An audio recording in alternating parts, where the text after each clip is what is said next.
Γεια σας και καλώς ήρθατε διδυμάκια μου γλυκά. Είμαι η Κέτη και σήμερα θα δούμε τις μηνιαίες προβλέψεις για τον Ιούλιο. Θα εξετάσουμε τη γενική ενέργεια του μήνα, τα αισθηματικά, τα επαγγελματικά και τα οικονομικά και καθώς και τη συμβουλή των καρτών για το μήνα Ιούλιο. Εάν σας αρέσουν τα βίντεό μου, κάντε εγγραφή στο κανάλι, πατήστε το καμπανάκι για να μην χάνετε τις επόμενες προβλέψεις και ακολουθήστε με στα social media. Πάμε τώρα να δούμε τι δείχνει ο Ιούλιος για εσάς. Πάμε να δούμε λίγο τη γενική ενέργεια. Για να δούμε τι βγαίνει στη γενική ενέργεια. Λοιπόν, η ισορροπία, το 3 πεντάκτηνο και ο βασιλιάς των ράβδων. Λοιπόν,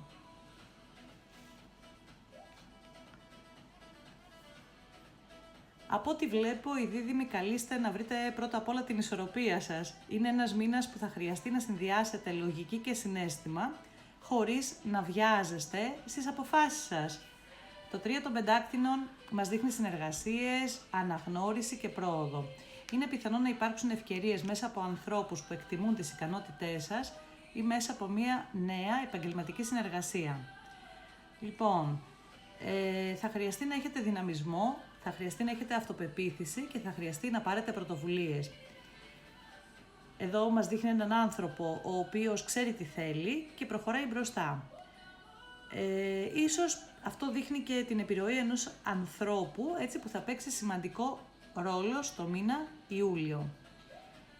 Πάμε τώρα να δούμε λίγο τα αισθηματικά σας. Για να δούμε λοιπόν τα αισθηματικά σας, τα ερωτικά σας για το μήνα Ιούλιο, ξεκινώντας από αυτούς που είναι μόνοι τους.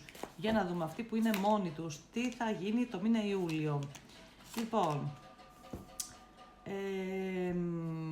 έχουμε το 9 κούπα, άσος κούπα και η κρίση. Λοιπόν, πάμε να αναλύσουμε λίγο τις κάρτες για τα διδυμάκια μου τα γλυκά.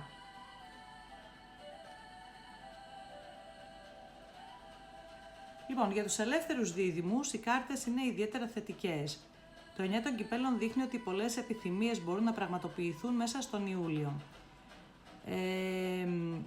Θα υπάρξει ένα νέο ξεκίνημα στην αγάπη, μια γνωριμία που μπορεί να σας συγκινήσει πραγματικά και θα πρέπει να κάνετε ένα ξεκαθάρισμα. Δηλαδή θα πρέπει να αφήσετε πίσω έναν παλιό κύκλο και να ανοίξετε έναν καινούριο.